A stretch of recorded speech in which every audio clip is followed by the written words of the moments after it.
پاکستان کا ایجوکیشن جو سسٹم ہے، جو تعلیمی نظام ہے، وہ دنیا کے اور تعلیمی نظاموں کے مقابلے میں کہاں کھڑا ہے؟ ہمارا تعلیمی نظام کیسے کمپیئر ہوتا ہے دنیا کے اور تعلیمی نظام سے؟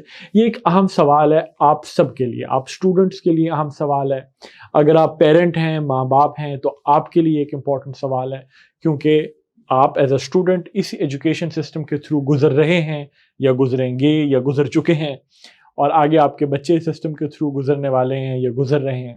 تو یہ ایک امپورٹنٹ سوال ہے کہ یار پاکستان کے ایجوکیشن سسٹم دنیا کے ایجوکیشن سسٹم سے کیسے کمپیئر ہوتا ہے۔ اچھا، اس پر بات کرنے سے پہلے میں ایک بات ضرور ریکویسٹ کروں گا، اور وہ یہ ہے کہ ہمیں اوورلی ڈیفینسو نہیں ہو جانا چاہیے جب کوئی ہمیں حقیقی چہرہ دکھاتا ہے، کوئی انٹرنیشنل رپورٹ پبلش ہوتی ہے، کوئی دنیا میں کوئی کامنٹ کرتا ہے کسی ہماری چیز کے اوپر، تو اکثر ریاکشن یہ ہوتا ہے کہ ہم ڈیفینسو ہو جاتے ہیں، اور ہم وہ کام کرتے ہیں جو میں نے ایک اپنی ریسنٹلی ایک ویڈیو میں بات کی تھی، کہ ہم یا تو ڈینائی کر دیتے ہیں کہ جھوٹ بول رہا ہے، رپورٹ ہی غلط ہے، ایسا نہیں تھا، یا کسی کو بلیم کرنا شروع کر دیتے ہیں کہ جی یہ تو کوئی سازش کے تحت ہو رہا ہے، ہمارا ایجوکیشن سسٹم تو اتنا خراب نہیں ہو سکتا۔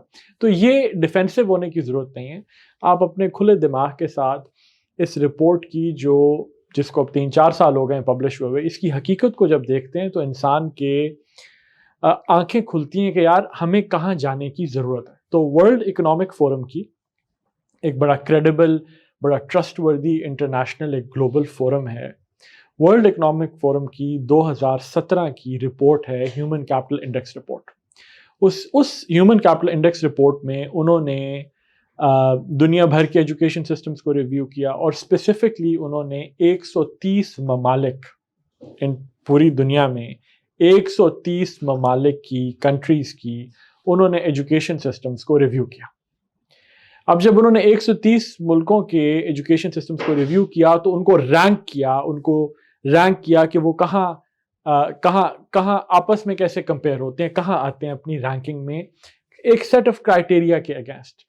ان کی انہوں نے کچھ میٹرکس لیے، کچھ ایسے پوائنٹس لیے جس کے اوپر وہ سب دنیا کے ایجوکیشن سسٹمز کو رینک کریں گے۔ میں ان پوائنٹس میں سے کچھ پوائنٹس پر، 1-2 پوائنٹس پر اپنی اس ویڈیو سے، جو اس کا سیکول ہوگا نیکسٹ ویڈیو پہ، میں اس پر بات کروں گا کہ وہ اسپیسیفک پوائنٹس کیا ہیں۔ آج میں صرف اس چیز کو ہائی لائٹ کرنا چاہتا ہوں کہ آپ ایک گیس کریں کہ یہ جو 130 ممالک کا سروے ہوا، ان کے ایجوکیشن سسٹمز کو ریویو کیا گیا، ان میں پاکستان کہاں کھڑا ہوگا؟ اگر آپ اس پر سوچیں تو آپ کا کیا گیس ہوگا؟ آپ ایک گیس کریں، ایک چند سیکنڈ کے لیے گیس کیجئے کہ وہ کہاں کھڑا ہوگا۔ پاکستان کا ایجوکیشن سسٹم ان 130 ممالک کے ایجوکیشن سسٹمز کے کمپیریزن میں 125ویں نمبر پہ آیا۔ 2017 کی بات ہے، حال ہی کی بات ہے، کوئی اتنی پرانی بات نہیں ہے۔ اب ایک ڈیفینسو سٹیٹمنٹ آپ کے ذہن میں ہو سکتی ہے، ہاں وہ تب کی بات ہے، اب چیزیں چینج ہو گئی، نہیں چینج ہوئی یار۔ 3-4 سال میں کوئی انقلاب پاکستان میں نہیں آ جاتا۔ ایجوکیشن سسٹم 3 سال میں کوئی ہم ایک دم ایک قدیمی سسٹم سے بہت جدید سسٹم نہیں بن گئے۔ تو 2017 میں پاکستان کے education system, out of 130 countries surveyed, Pakistan's education system was ranked at 125, right? That's where we came. 130 میں سے۔ تو مطلب ہم دنیا کے 5-6 بدترین ایجوکیشن سسٹمز میں ہمارا ایجوکیشن سسٹم آیا۔ اب سوال یہ پیدا ہوتا ہے کہ ٹھیک ہے یہ آیا، اب اس ایجوکیشن سسٹم کے کون کون لوگ ہیں، کون سٹیک ہولڈرز کون ہیں، اس ہمارے ایجوکیشن سسٹم کے کون سٹیک ہولڈرز ہیں؟ ہم اب کیا، how do we react? Teachers, اساتذہ ہیں، کریکولم بنانے والے ہیں، بورڈز ہیں، یونیورسٹیز، کالجز ہیں، ایجوکیشن ڈپارٹمنٹس ہیں، پروونشل گورنمنٹس کے، فیڈرل گورنمنٹ کے لیول پہ اور باڈیز ہیں، پروونشل گورنمنٹ پہ، پروونشل لیول پہ، صوبائی لیول پہ محکمے ہیں ایجوکیشن کے، ان کا کیا رول ہے۔ تو بہت سے مختلف سٹیک ہولڈرز ہیں اس ایجوکیشن سسٹم کے۔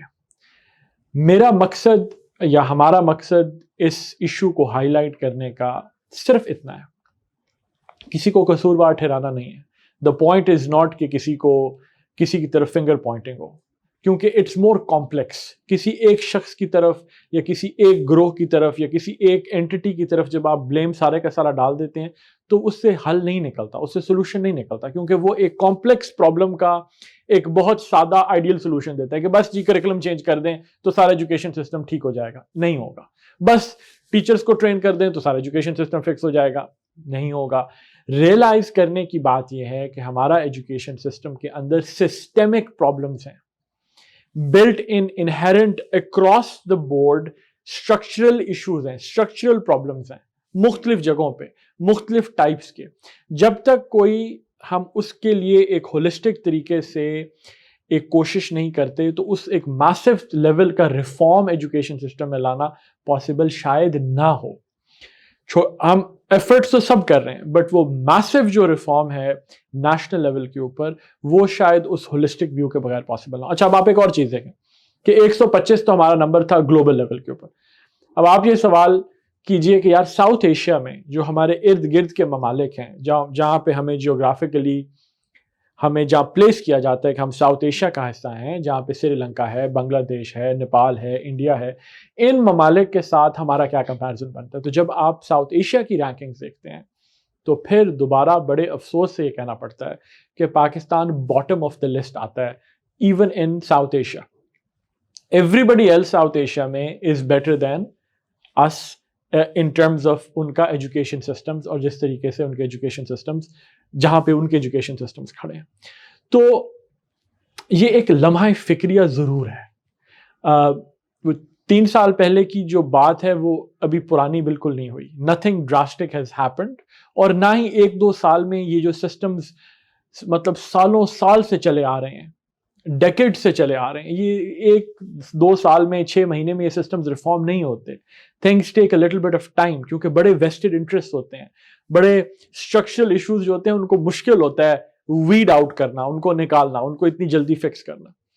تو مقصد یہ تھا کہ ہائی لائٹ کرنا, اس اویئرنیس کو کریٹ کرنا کہ ہمارے ایجوکیشن سسٹم میں میسو پرابلمس ہیں and we need to fix those. اپنی اس ویڈیو کی جو نیکسٹ فالو اپ ہوگا اس میں اسپیسیفکلی بات کروں گا اس رپورٹ نے جو دوسرا بڑا امپورٹنٹ ایسپیکٹ اٹھایا ہے کہ یہ جو رینکنگ کی ہے اس رینکنگ کی کمپوزیشن کیا ہے, کس بیسس کے اوپر یہ رینکنگ ہوئی ہے, اور اس میں سے کون سا ایک فیکٹر ہے جو بہت امپورٹنٹ ہے جدھر سے شاید ہمیں اسٹارٹ کرنا چاہیے. I will talk about that in the next video.